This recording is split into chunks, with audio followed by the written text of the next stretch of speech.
Hi, Miss Nikki here. Welcome to Chapter 10. This is Part 3 and the final video for this Chapter 10 series. We're going to talk about energy requirements for muscle contraction. We're going to discuss different fiber types. So we have fast twitch and slow twitch fibers.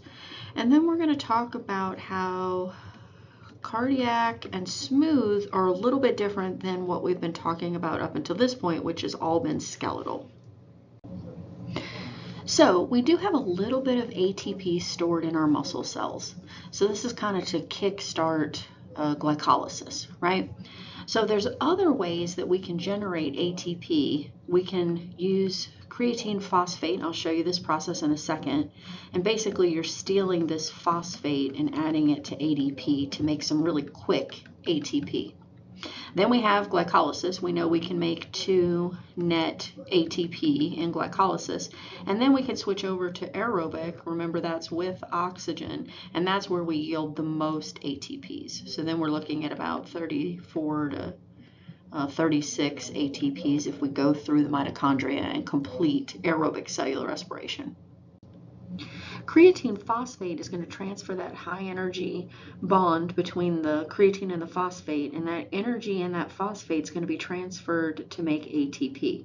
And it's catalyzed by this enzyme, creatine kinase. So we know it ends in ASE, it has to be an enzyme. So what I want you to see is creatine phosphate plus ADP. If I use the creatine kinase enzyme, will result in creatine plus ATP. The second way that we can make more ATP is by completing glycolysis. Remember, this happens out in the cytosol, right? Does not require oxygen, and we're going to create about 2 net ATPs per glucose molecule. The third way that we can generate ATP is aerobic cellular respiration. We know aerobic means with oxygen. There are 4 phases to cellular respiration, and the majority of them occur in the mitochondria.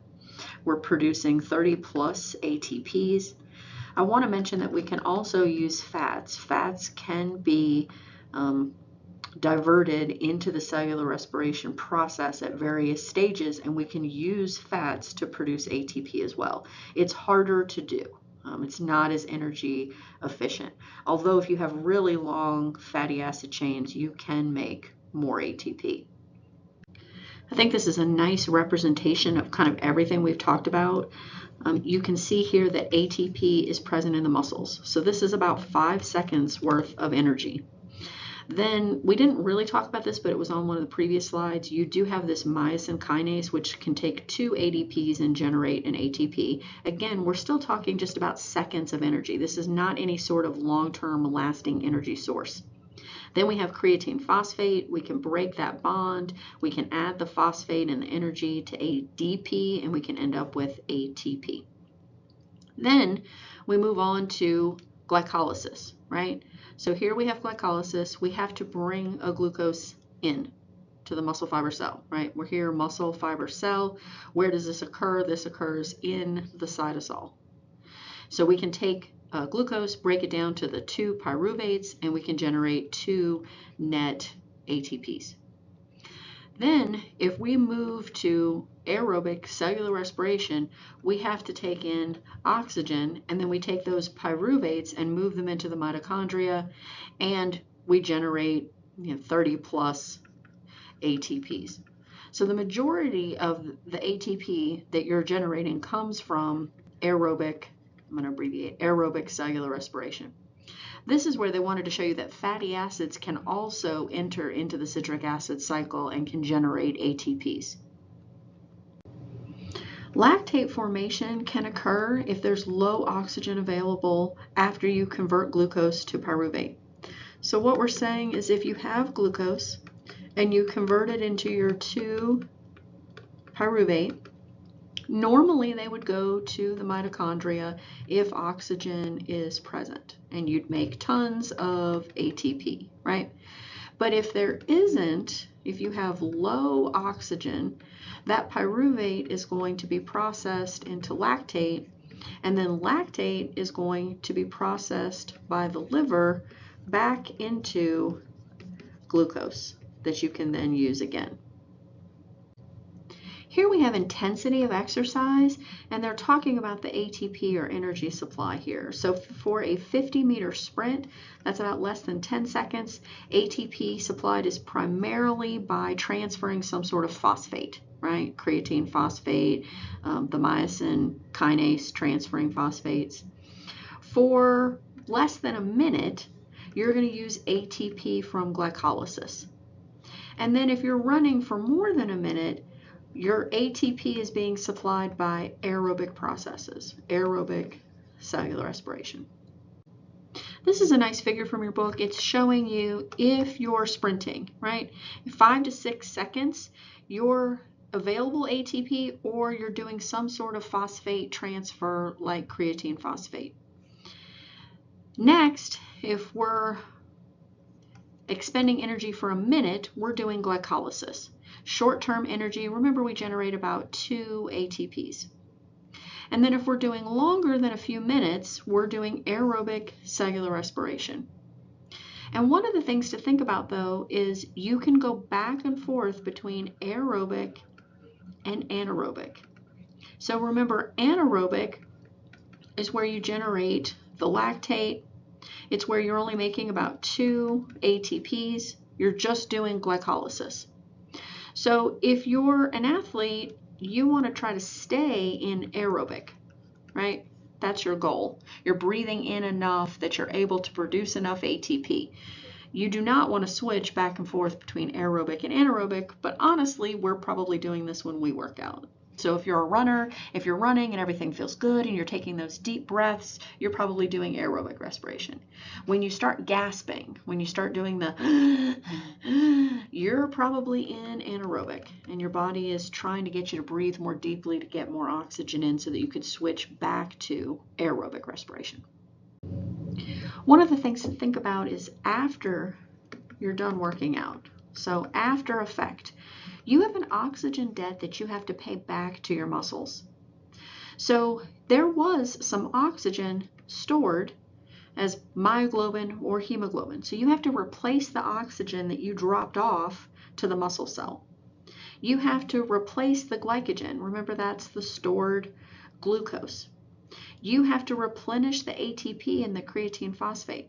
So what they're trying to say is even after your workout, you're still breathing deeply because you need the oxygen to reset to your pre-exercise conditions. Here we have the 3 types of skeletal muscle fibers.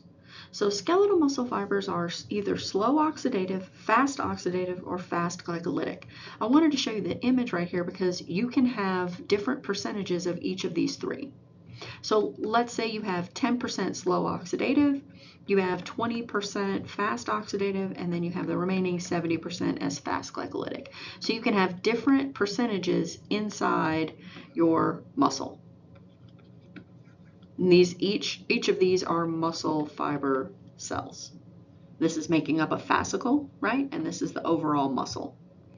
So the slow oxidative, the contractions are slow and less powerful, but they're high endurance. The ATP is supplied aerobically, so with oxygen. So we want a slow and steady. That's what I think when I hear this term. Fast oxidative, these guys are in between. They're intermediate. So let's talk about fast glycolytic, and then we'll come back. Fast glycolytic contractions are fast and powerful, but they're brief. The contraction isn't going to be sustained. ATP production is primarily from anaerobic. We just need a quick burst of energy. So I think of this as a quick burst of energy. So brief contractions, we don't need tons of ATP, we only need a little bit of ATP. We don't have to sustain, right? We don't have high endurance. So what's this in between, this fast oxidative? It is kind of in between the two. A single muscle can contain a mixture of fiber types. So remember, we had our slow oxidative, our fast oxidative, and then we have our fast glycolytic. So I gave you an example. I said, let's say you have 10%, 20%, 70%. Well, these percentages, these proportions can vary in different muscle groups. So hand muscles, you need a quick burst of energy, so they have a higher percentage of fast glycolytic fibers. Back muscles need slow oxidative fibers. I mean, think about it. If you're standing all day, your back muscles are contracting all day. We want that slow and steady muscle contraction. So slow oxidative fibers, there's a higher percentage in back muscles than the other muscle fiber types. You can also think of this in terms of activities. So can you train your muscle fiber types to switch? There's argument about this. So people say that, think of these as slow, fast, and faster. They would say that fast glycolytic can turn into fast oxidative, but you're not going to have a two jump, right? You're not going to have a slow oxidative all of a sudden turn into a fast glycolytic. So what am I babbling on about? Is it possible by training to change fiber type? Answer is yes. But our proportions, our percentages or proportions are usually determined by our genetics. So a long distance runner is going to have a high proportion of slow oxidative. That's that slow and steady, right? A sprinter is going to have a high percentage of fast glycolytic. That's that quick burst of energy. So I like to think of this as you genetically are born with a specific percentage, but through training you have some wiggle room. You can change some of your fiber types, but not all of them. So if you find somebody that's really good at marathon running, like they're the best in the world, is it probable that they have a higher genetic percentage and then they also trained really hard? Yes.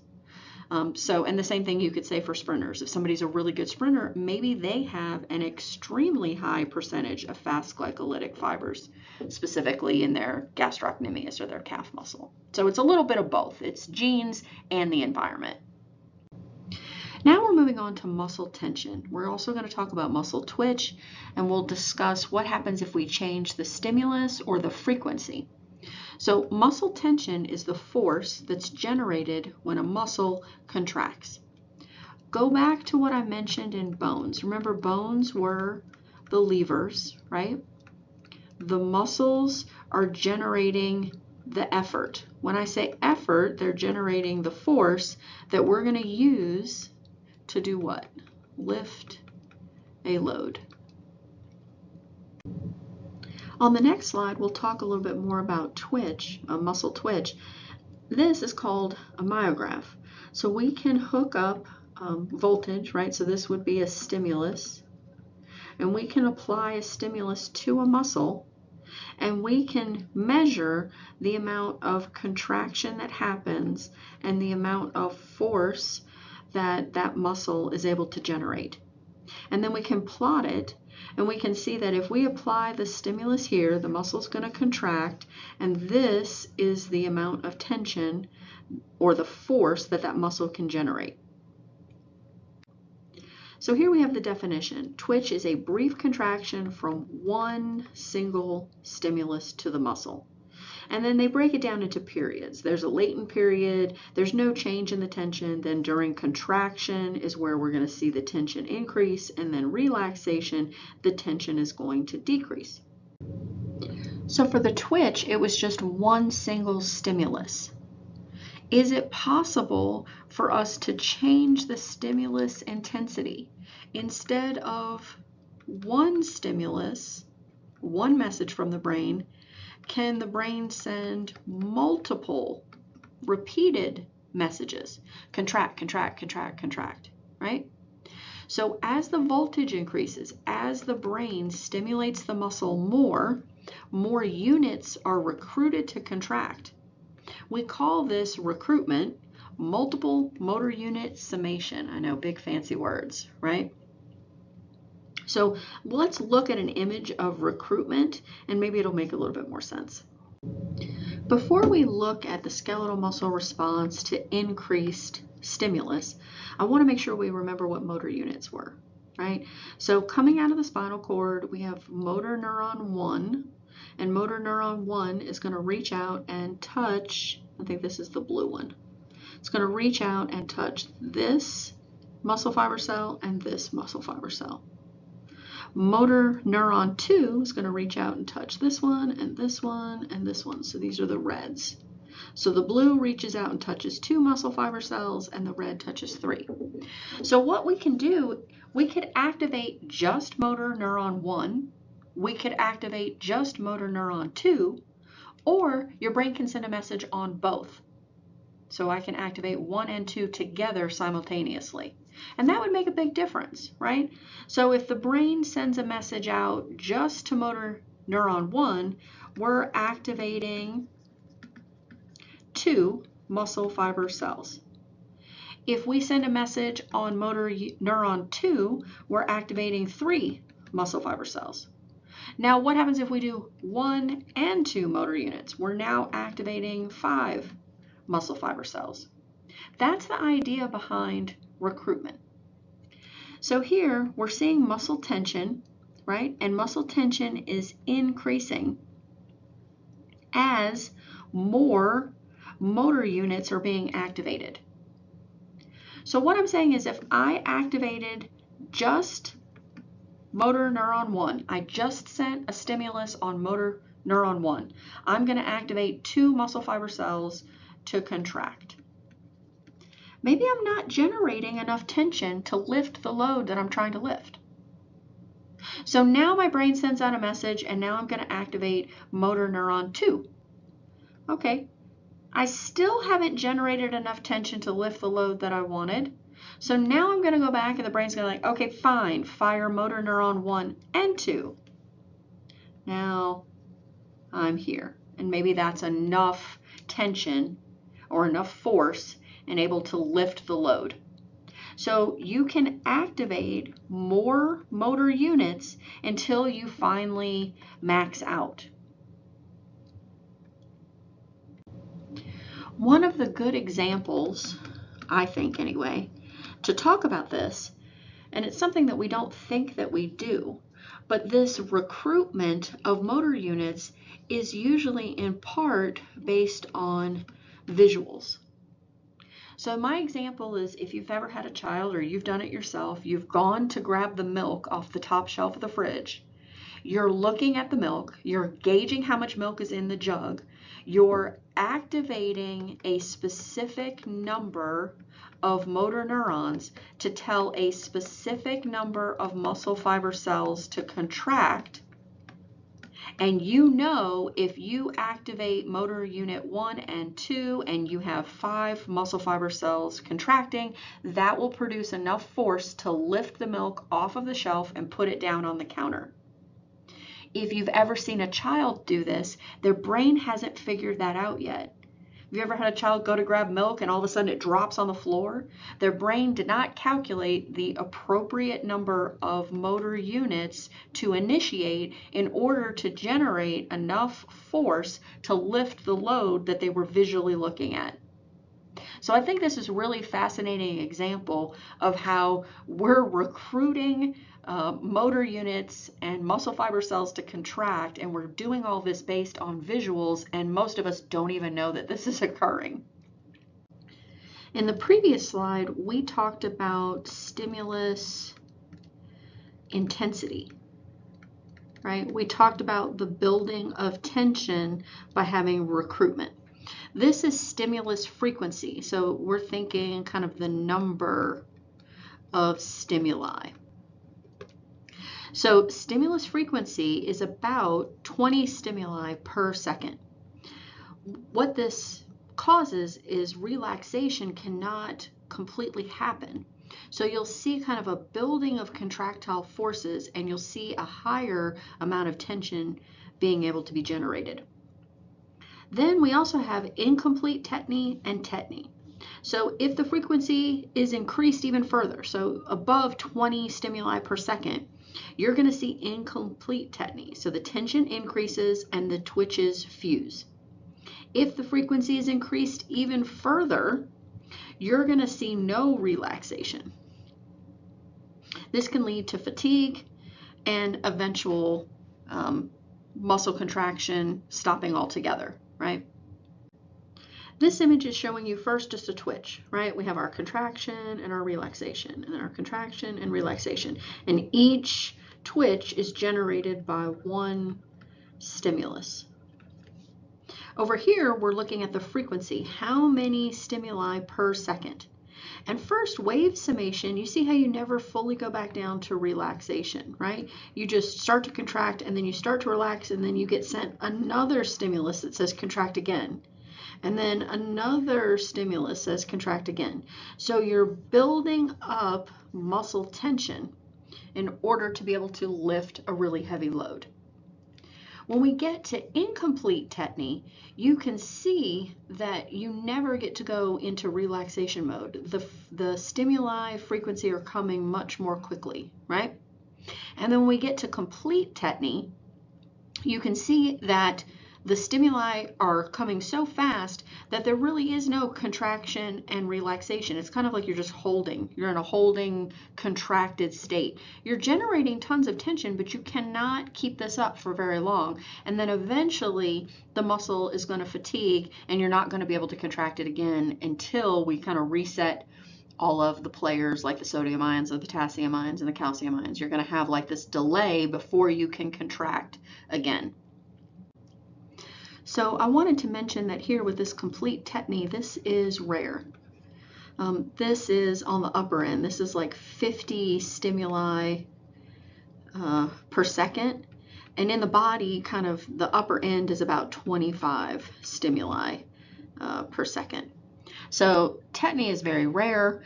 This would be, you'd be in tetany if I applied a current, if I applied a really high electrical current to your muscles, like if you're being electrocuted, that would be at complete tetany. So think of this as something that we don't really want because it's always followed by this sharp decline, this fatigue where the muscle's not going to be able to contract again right away. So most of the time we're somewhere in here. We're building up tension in this wave summation. We're making sure that we generate enough tension so that we can lift the load that we're trying to lift. Now, when we talk about muscle tone, this is tension in a muscle when it's resting. So this is, you look across the room and you see somebody and their biceps brachii is bulging underneath their shirt, right? They have generated tension in a muscle even when that muscle's at rest. And we said muscle tone is a good thing because muscle tone helps keep your joint cavities tight or taut, right? Keeps the joint cavity stable. And this is controlled by involuntary nervous system. So like your brain just kind of sending a repetitive signal saying, hey, be ready, right? Some motor units can be stimulated randomly and some are changed up. So they have you activate 1/3. So let's say 1/3 activated while 2/3 are at rest. And then if you continue an activity, I'm now going to let this third of my muscle rest, and then I'm going to activate 1/3 from the 2/3 that was resting. So we kind of cycle through the muscle fiber cells so that we can do repetitive activity for quite a long time before we actually become fatigued. And this muscle tone is going to decrease when you're in deep sleep. We kind of shut everything down, even those involuntary messages, everything kind of gets brought down and we kind of reset the computer for the next day. So now we have to talk about this tension and whether the tension actually causes contraction or what type of contraction. So there's isometric contraction and isotonic. So there's two types of contraction. Isometric, the muscle length stays the same. That's this iso, right? Same metric length. So this, for me, it says holding a weight while the arm doesn't move. For me, a better example is go out to your car and try to lift your car off the ground. Are your muscles working? Are they trying to develop tension? Are they starting the process of contraction? Yes. Are you able to lift the load? Are you able to overcome the resistance and lift the load, meaning your vehicle, off the ground? No. That doesn't mean your muscles weren't working. Your muscles just weren't able to generate enough tension to lift the load that you were trying to lift. So that's isometric contraction. Isotonic contraction has two different types of contraction within it. So isotonic, muscle tension overcomes load or resistance and results in movement. So that should sound very normal to you, right? That's what we've been talking about this whole time. But there's two different types. Either the muscle shortens or the muscle lengthens. And probably the best way to explain this, it says biceps brachii lifting a load. So let's say you have a textbook in your hand and it's on the desk and you want to bring it up, right, and put it in your bag.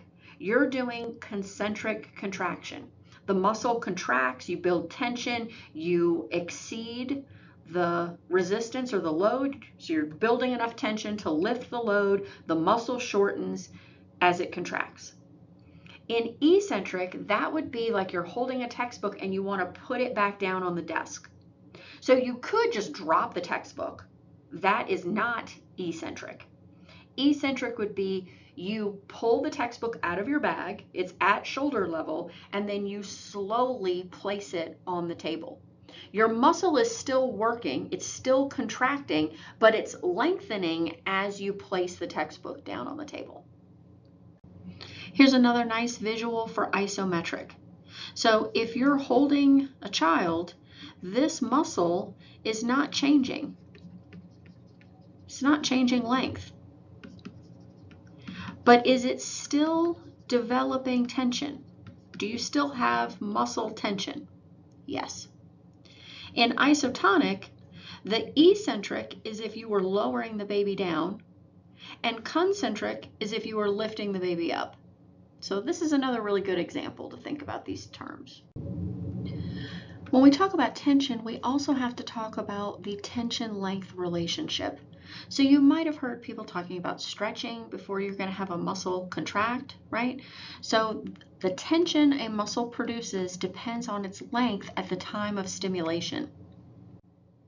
So I think this length tension curve does a better job of explaining it than the words. Kind of what we're looking at is optimal resting length of the sarcomere. So you can see how the thin myofilament is in contact or close to 3 myosin heads. So this is kind of like the optimal length in order to generate maximum tension.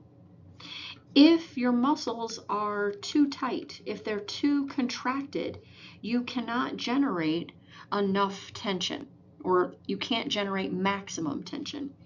If your muscles are too stretched, again, lower amount of tension can be generated. So this is kind of like Goldilocks and the Three Bears, right? You don't want it too hot, you don't want it too cold, you want the muscle just right. So the length of the sarcomere will tell you how much tension or the maximum amount of tension that you can generate. So muscle fatigue can occur. So basically you have reduced muscle tension, right? Or reduced muscle contraction. It can be because of prolonged exercise. You could have low glucose. If you have low glucose, you're probably going to have low ATP, right? And then at different stages, you can have issues happen. So at excitation, if you don't have enough calcium to enter the synaptic knob, you're not going to be able to release the acetylcholine. Sometimes you can have decreased numbers of synaptic vesicles. So what if your acetylcholine is low? That's going to affect your ability to contract or sustain contraction or generate maximum tension. In excitation contraction coupling, you can have altered ion concentrations. So what if your sodium or potassium ions aren't in the correct numbers on the correct side of the membrane? What happens if something's wrong with the amount of calcium you have in your sarcoplasmic reticulum? That could affect not only excitation, contraction, coupling, but it's also going to affect the calcium that's active during the cross-bridge cycling. Remember, calcium has to bind the troponin to move the tropomyosin. So there's lots of things that can lead to muscle fatigue. What does exercise do for us? So changes in the muscle from sustained exercise. Hopefully you're thinking about muscle tone. Endurance exercise leads to better ATP production. It's interesting. It's kind of like your body's trying to find a way to compensate if you do something repetitively. So if you're constantly exercising, they've been able to show that you store more ATP, and you can also store more glucose in your muscle cells. So it's kind of like if you use them more, your body's going to store more temporary energy there because you're using them so often. Resistance exercise leads to hypertrophy. So hypertrophy is when the muscle increases in size due to the synthesis of more contractile proteins. So something to think about, muscles don't copy themselves and split. So if you're working out, it's not that you have more muscles, it's that you have more proteins inside the muscle. So the muscle looks larger, it increases. Changes in the muscle from lack of exercise. So if you're not working out your muscles, if you were bedridden, you're going to have atrophy. The muscle is going to decrease in size due to its lack of use. So this really is use it or lose it. And of course, as we get older, everything stops working as well. So we have a loss of muscle mass with age, about mid-30s, due to decrease in activity. You'll see a decrease in size and power, endurance, loss of fiber number and diameter, so the myofibrils get smaller. You'll see decreased oxygen storage capacity, decreased circulation, right? Reduced capacity to recover from injury. So it's harder or takes longer to recover from injury. And you'll see more fibrosis or scar tissue than you will see regeneration. So these are just things that happen with aging. The way to stop them is to continue to be active, right? To work out, to still do endurance, so cardiovascular exercise, and also do weightlifting and do yoga to stay flexible. And you can kind of delay the effects of aging, but they are going to happen eventually. So when you hear the word anabolic steroids, most of us are thinking bad, right? We usually hear about, performance athletes taking anabolic steroids. So these are synthetic substances that mimic testosterone, and they can cause muscle proteins to grow and then cause the muscle to grow in size, right? But there's a lot of side effects involved here, both for men and women. So increased risk of heart disease, stroke, kidney damage, liver in males, testicular atrophy, breast development in males, acne, high blood pressure, aggressive behavior. The list goes on and on and on, right? So probably the shortcut way of taking an anabolic steroid is not overall going to be very good for you to develop your muscles if it's going to cause all of these side effects that could kill you, right? So probably the natural way of actually working out is a little bit better for you. Now we're going to talk about the differences in cardiac muscle and smooth muscle compared to skeletal muscle, which is what we've been talking about this whole time. So if you remember cardiac muscles, these are the muscles that make up the heart. They're striated. They're able to talk to each other. They have gap junctions. They're intercalated discs. They have mitochondria, many mitochondria, because they're going to do aerobic cellular respiration almost exclusively. You could think that makes sense because if you work out really hard, you wouldn't want your heart to be sore. Remember, if you're doing anaerobic, that's when you generate lactate or lactic acid, right? So we don't want that. So cardiac muscle almost exclusively does aerobic respiration. Contraction of the heart is started by the autorhythmic pacemaker cells. So basically within your heart, there are specific cells that generate the stimulus to cause your muscles in your heart to contract. So we'll talk about this in 202. And then this is all controlled by something called the autonomic nervous system. We'll talk about this in a later unit, in a later chapter, but basically we don't have to consciously control our heart. We're not sitting here going, okay, beat again, okay, now beat faster because I'm running. So it's controlled by the autonomic nervous system. Specifically, you should be thinking something about involuntary control, right? It's happening behind the scenes. You're not consciously aware of the message being sent from your brain to your heart. With smooth muscle, hopefully we remember the location. So I'm usually thinking of hollow tubes, right? So blood vessels move blood, bronchioles move air, intestines, it's kind of a mixture of food and liquid.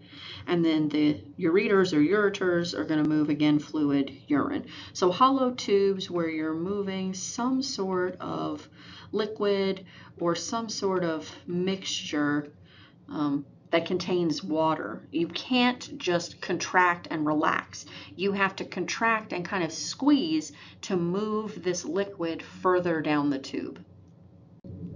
Nice image here for the microscopic anatomy of smooth muscle. You can see relaxed and contracted smooth muscle. And probably the best way to think of this, in my opinion, is to think of wringing out a towel. So in the relaxed state, you have filaments and something called the dense body, and they're relaxed. And then during the contracted state, they're kind of pushing everything together or squeezing everything together, kind of like if you're wringing a towel. Some characteristics of smooth muscle. It takes a long time to phosphorylate the myosin head. So there's this long kind of latent period, and then there's a long duration of contraction. So there's slow calcium pumps, and then the slowness fits its functional requirements. So extended contraction maintains continuous tone. So it's not like they contract really quick and then let go really quick. It's this slow, kind of sustained contraction. And I guess the best way to think of this, if you had fluid in a tube and you did just a quick contraction and relaxation, the fluid's not really going to go anywhere. If I wring, like wringing a towel, if I wring and hold that contraction for a while, the fluid is going to move away from, and that's kind of what we want to happen in smooth muscle. Another nice factor about smooth muscle is it's fatigue resistant. It has low energy requirements, so low ATP requirements compared to skeletal muscle. It can maintain contraction without ATP because of a specific mechanism that it has to maintain contraction. So think of kind of slow, steady, low energy needs. Smooth muscle is also controlled by the autonomic nervous system. Again, think involuntary.